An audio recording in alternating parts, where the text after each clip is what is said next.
As dawn broke over Rome, the colossal shadow of the Colosseum stirred to life. Its towering arches caught the first threads of sunlight, glinting off the stone still stained with yesterday's blood. The air was heavy with anticipation and the faint metallic scent of death. Below the stands, the world was already in motion. Merchants shouted over one another, waving baskets heavy with olives, dates, and watered wine, desperate to draw attention before the crowds even filled the seats. Beyond the iron gates, handlers cursed and wrestled with cages. Half-starved lions snarled, their ribs sharp beneath their mangy fur. Elephants trumpeted in fury, shaking the ground. Panthers paced restlessly, claws scraping against the metal bars that held them captive. From the underground tunnels came a chilling rhythm, the ringing of steel meeting steel, not the playful clash of training, but the deliberate testing of blades meant for slaughter. Above it all, a sound began to rise. First a murmur, then a thunderous roar. Tens of thousands of Romans pouring in, united by a single appetite, blood. For the empire, this wasn't sport, it was ritual, a grand performance where pain became spectacle and cruelty became art. The arena was Rome's stage and its weapon. Emperors flooded the sands to stage mock naval battles, starved beasts to the edge of madness, and forced prisoners to reenact myths that always ended in death. This was no accident, it was policy, engineered to remind every citizen of the empire's absolute power. Every cheer that shook those marble walls wasn't just excitement, it was obedience. Loyalty screamed into the air until it echoed through history. And today, we're stepping back into that echo, into the blood-soaked heart of Rome's greatest stage. These are the arena's most savage, most horrifying spectacles, the moments that even the Romans whispered had gone too far. From funerals turned into massacres to executions disguised as theater, we'll uncover how an empire built its glory by turning human suffering into applause.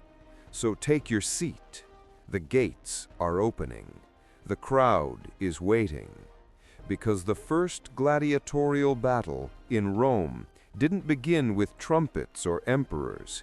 It began with death at a funeral.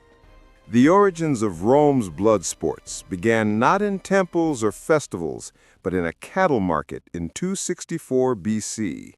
When Decimus Junius Brutus Scaeva died, his sons honored him not with prayers or statues, but with a fight to the death. 3 pairs of slaves clashed in the Forum Boarium. This first gladiatorial combat, a munus, was a duty to the dead, rooted in older Campanian customs where warriors were sacrificed at graves. Over time, the ritual became spectacle, with fighters donning armor of conquered foes.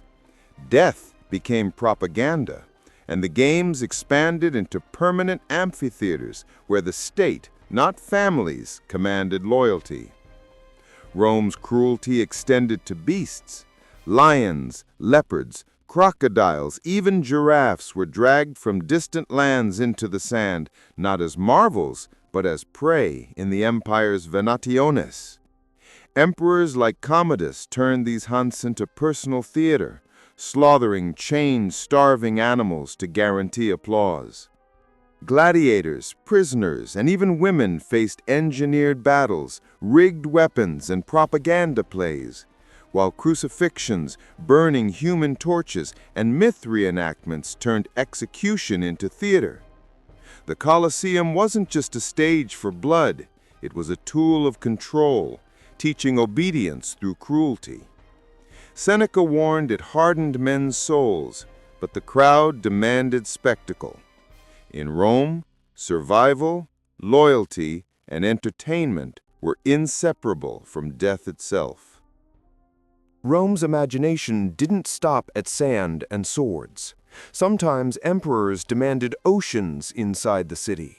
Mock naval battles, naumachia, were staged on a scale so insane that water itself became a weapon of spectacle. Julius Caesar set the precedent in 46 BC, digging an enormous basin near the Tiber and filling it with real ships. Thousands of doomed captives were shoved aboard, told to fight as rival fleets.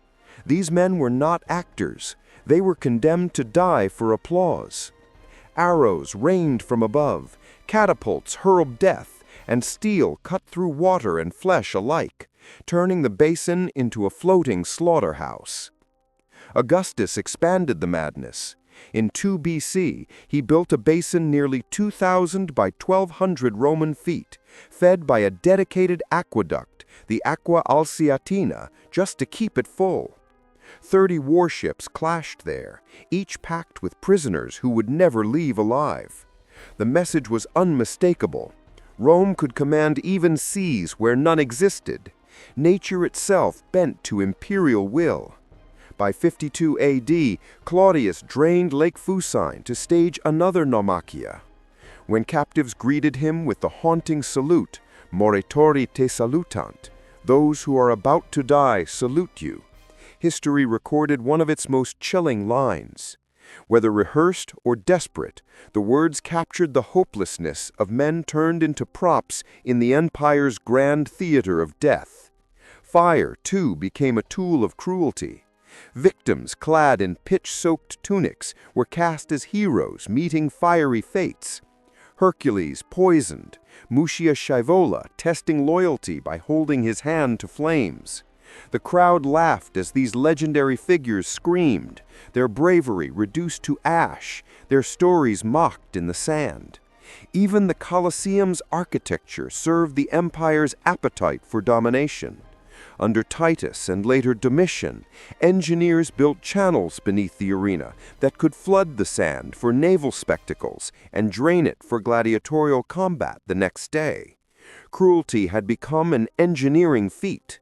Water, fire, flesh, everything was a prop in Rome's theater of control. The emperors weren't content ruling men alone. They posed as masters of the elements themselves. By the late 1st century, executions were no longer punishments. They were meticulously scripted horrors, twisting cultural myths into tools of humiliation. Take the inaugural games of the Colosseum in AD 80. The poet Martial recorded an actor cast as Orpheus, the musician who tamed beasts with his lyre. In myth, animals would sit enchanted by his lyre. In the arena, a bear was released mid-performance and mauled him to death. Art turned to parody, beauty turned to butchery. Another victim, forced to play Daedalus, was suspended on a crude contraption meant to mimic flight, only to plunge to waiting beasts below. Martial quipped, "The man must have wished for real feathers," hiding the terror of his human chest. Perhaps the most grotesque of all was the myth of Pasiphae, cursed to desire a bull. One show staged her infamous union with a mechanical beast, followed by a killing that blurred execution, humiliation, and obscenity. Legends, heroes, villains, nothing was sacred. The empire owned its myths just as it owned its people. For spectators, these grotesque reenactments were sideshows between more serious contests. For the condemned, they were agonizing ends dressed in costumes. For Rome, they were propaganda made flesh, proof that the state could rewrite the meaning of its own legends.